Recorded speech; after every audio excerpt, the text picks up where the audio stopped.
Yos, balik lagi sama gue di channel Bermain dan ya pada kesempatan kali ini di hari udah weekend teman-teman ya, sudah memasuki hari Sabtu. Jadi selamat weekend teman-teman, dan weekend kali ini merah merona lagi ya. Jadi ya untuk holder altcoin di spot market harus lebih bersabar lagi. Ya memang harus panjang sabar teman-teman di kondisi market yang seperti ini. Dan kemarin pribadi juga sudah saya upload ya untuk si Bitcoin dan juga Theta ya. Jadi memang di fase-fase waktu merah merona terus-terusan kayak gini, ini kita lebih cocok ya ngebahas koin-koin yang adanya peluang untuk nanti bisa mantul karena ya beberapa news event, mungkin beberapa upgrade di beberapa tanggal yang akan mendatang dan lain sebagainya gitu. Jadi memang waktu merah kayak gini nih adalah ya menurut saya opportunity yang paling bagus lah ya. Balik lagi kalau misalkan teman-teman dari kemarin sudah DCA dan duitnya sudah habis ya tinggal menunggu, sabar. Tapi kalau misalkan teman-teman sudah DCA, maksudnya DCA-nya beda-beda ya, bisa tiap kali teman-teman contoh sudah gajian terus kalian baru masuk ke market spare berapa persen ya untuk cicil buy di market bisa, atau memang kalian sudah siapkan dana, contoh dana 10 juta, oke, setiap dia turun ke range berapa kalian coba cicil ya, contoh 500.000, 100.000, 1 juta, 2 juta gitu, makin bawah kan makin banyak untuk muatan DCA-nya ya. Berbagai macam cara lah ya, bisa teman-teman lakukan.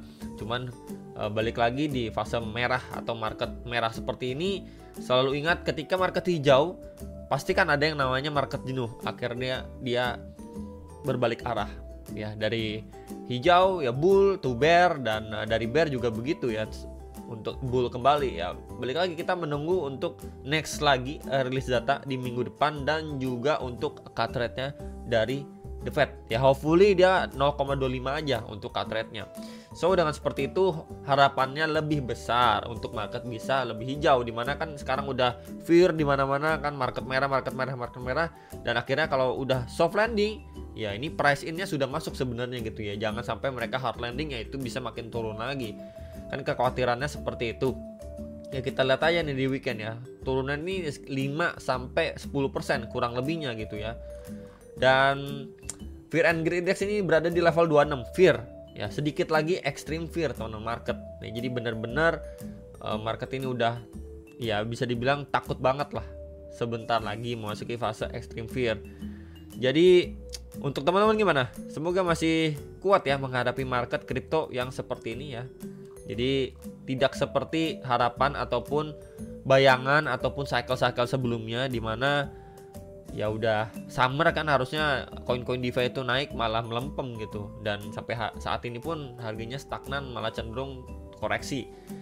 Kita lihat dulu untuk si Bitcoin ya. Overall Bitcoin kemarin tuh jebol ya teman, dari 56.000 dolar di sini jebol, and then ini ada next area demand ya di sekitar 54.800-an, ini juga dijebol teman-teman. Ini jebol nih secara daily. So ya ini udah testing masuk ke box hijau. Ya ini di sekitar berapa? 50.500-an sampai 52.500-an dolar. Sekitar area itu nih. Sebelum ini sempat menjadi tahanan, yang ini sempat dibablas nih, testing bahkan sampai area bawah. Jadi sekali lagi untuk teman-teman bisa di-prepare untuk dua area target ini. Ya, dua area target ini untuk pemantulan dari si Bitcoin secara daily time frame. Ya, at least ini sampai nanti setelah yang namanya cut rate. Ya, kalau memang dia semoga soft landing. Ya, jadi ini ada beberapa target. Untuk target box putih itu di berapa bro? Di sekitar 48.300-an sampai 49.750-an dolar. Jadi bisa sekali diperhatikan dua area target ini untuk secara daily time frame. Nah, untuk area target resist terdekatnya pun ya ini yang sebelumnya menjadi support di flip menjadi resistance ya di sekitar 54.500-an sampai 55.200-an dolar.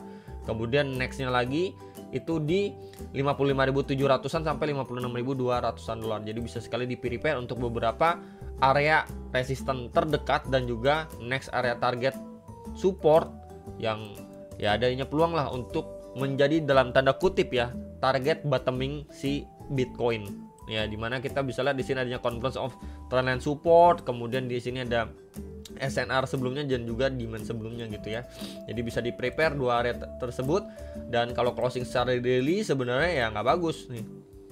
Ya, kita belum adanya tanda-tanda reversal, apalagi kalau kita lihat di lower time frame ya seperti ini gambarannya. Ya, kemarin memang aspeknya kan dia udah break, ya udah naik, kemudian retrace untuk testing lagi box merah, tapi dia ngambil retracement itu lebih dalam teman-teman. Tuh. Sampai 55.300-an dolar. Ini time frame 1 jam by the way, baru dia mantul. Akhirnya yes mantul. Ini waktu keluar news eventnya ya. Kemudian waktu opening US market, ya sesi US langsung dibanting turun lagi teman-teman. Jadi di kocoknya cukup sadis. Reject lagi dari sini. Dan ya alhasil ini beberapa Fibonacci-nya akan saya hapus dulu ya. Oke. So far di sini dia masih ketahan di range mana bro di sini? Di sini kenapa saya tandain di sini? Ini sebelumnya secara time frame 1 jam kita bisa lihat lebih detail. Ini menjadi tahanan. Ketika dia up, ya retracement kemudian up lagi. Tuh, di area sini. Ya, dan exactly sekarang pun ya kita lihat dia testing situ kemudian mendapatkan pemantulan. Nah, biasa kan nanya pemantulannya itu sekiranya sampai area berapa. Ini dulu aja teman yang bisa menjadi concern saat ini sebentar ya. Nah, di sini. Ini dulu aja. Ya. Kita bisa nih pertama up, kemudian reject. Karena kenapa saya tanda area sini? Ini terakhir kali dia drop, naik retest, kemudian lanjut drop signifikan lagi. Ini di sekitar 54.072 dolar sampai 54.241 dolar. Ya, kemudian next di mana? Di box warna orange ini. Ini coba saya tandain di sini. And then di sini. Ya. Ini sekitar berapa? Di sekitar 54.780-an sampai 54.980-an dolar.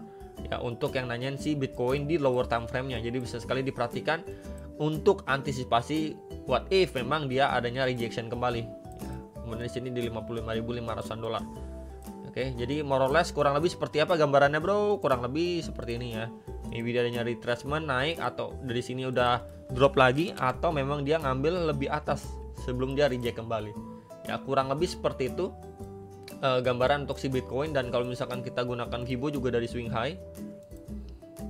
Di sini ke previous swing low-nya and ya pas ya. Di sini retracement atau Fibo 0,3, kemudian box orange itu di 0,5-nya. Jadi memang ini beberapa golden ratio yang sekali lagi bisa diperhatikan dan diantisipasi untuk dia lanjut turun. Setidaknya tes lagi nih ya ke box warna hijau bagian bawah tahanannya untuk si Bitcoin posisi saat ini. Ya, kurang lebih seperti itu untuk si Bitcoin. Jadi memang ini masih totally bearish ya. Kita bisa lihat was dia going up pun ya reject lagi. Tinggal kita melihat pantau beberapa area tahanan atas ini. Ya ketika dia rejection ya siap-siap untuk dia visit lagi ke 52.000 dolar atau bahkan lebih bawah ya di sekitar 50.000 dolar kembali gitu ya. Untuk si Bitcoinnya jadi bisa sekali diantisipasi, apalagi ini udah masuk Sabtu, besok Minggu, kemudian nextnya lagi udah Senin lagi ya. Memang market lagi lesu, harus banyak-banyak bersabar teman-teman untuk yang di spot market. Kemudian untuk membahas Solana, gimana sih Solana? Sebenarnya ini masih bermain di range sideway-nya dia. Ya bagian bawah itu masih sama di box putih di 117,8 sampai 124,6 dolar. Kemudian bagian atasnya itu di 189 sampai 205,5 dolar. Ini adalah range dia sideway ya setelah rally atau pemantulan yang signifikan ya. Ini semenjak mulainya ini September 2023 ya, perlahan dia naik sampai saat ini dia cenderung ter-sideway. Nah, yang perlu menjadi concern kita ini kan terakhir kali dia drop ya, rebound, sideway, and then akhirnya dia breakdown. Ya, sekarang kan lagi testing nih di lapis bawah yang tadi saya mention secara daily time frame. Kalau misalkan Bitcoin masih turun, gimana Solana? Ya, bisa aja ke seret turun lagi. Maka bisa perhatikan area zonasi box hijau ini di sekitar 98,2 sampai 106,1 dolar. Ya, jadi sekali lagi ketika box putih ini jebol, teman-teman bisa menjadi concern area bawah ini. Ya, mungkin aja dia bikin tail candle seperti ini nih. Tail candle doang, ini tail candle doang gitu ya. Jadi jatuhnya seperti ini. Nah, baru adanya rebound. Ya, rebound pun ya akan testing lagi ke sekitar 120 dolar. Jadi ini ekspektasi untuk si Solana. Ini adalah area yang bisa sekali diperhatikan ya. Untuk teman-teman mungkin yang mau pantau area lebih bawahnya itu di sekitar berapa. So ini saya mention untuk range harganya si Solana. Oke, kurang lebih seperti itu untuk Solana secara daily. Minimal kalau kita lihat ya, untuk time frame hourly khususnya 4 jam gimana sih Solana? Yes, ini kan sebelumnya ada tahanan juga nih, sempat di testing mantul tapi dia masih ketahan ya di bawah EMA 21. Nah, posisinya saat ini kita bisa gunakan juga, ini coba saya gunakan ya, sebuah trend line resistance seperti ini, and then sebuah trend line support. Nah, ya Solana jatuhnya seperti ini teman-teman. Ini coba saya geser ya biar nggak terlalu rame, dan yep, here we go. Untuk time frame 4 jamnya kurang lebih seperti ini. Dan untuk box kuning ini menjadi area resisten yang kuat posisi saat ini ya untuk si Solana. Dimana sebelumnya ini kan berfungsi ya untuk menjadi tahanan waktu dia sempat bikin base sideways.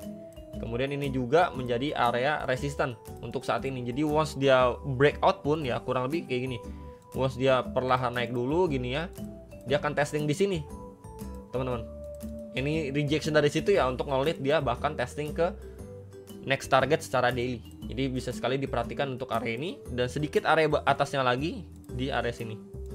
Nah, ini di sekitar 146 sampai 148 dolar. Box kuning ini berapa bro? Tadi belum dimention 138 sampai 143,27 dolar. Jadi sekali lagi bisa diperhatikan untuk beberapa area target si Solana yang lain Solana ya, baik secara hourly maupun daily time frame. Ya, kurang lebih seperti ini gambarannya. Nah. Ya, jadi bisa sekali diperhatikan dan diantisipasi. Kenapa memang kita lebih condong ketika adanya pemantulan itu untuk dia reject atau turun lebih bawah lagi ya, karena kita melihat untuk marketnya pun masih cenderung seperti itu ya, apalagi kita menunggu ataupun menjelang cut rate ini market udah fear dan ya masih possible untuk turun dan bisa dipantau ya untuk beberapa area bawah untuk buat teman-teman yang mau buyback lagi atau DCA kembali. Ya, kurang lebih seperti itu. Tetap semangat teman-teman menghadapi market yang merah merona seperti ini. Jangan putus semangat, dan ya itu aja update dari saya. Hopefully bisa terbantu. Jangan lupa analisa kembali sebelum make decision atas transaksi masing-masing. Sampai jumpa untuk next video sama Fit.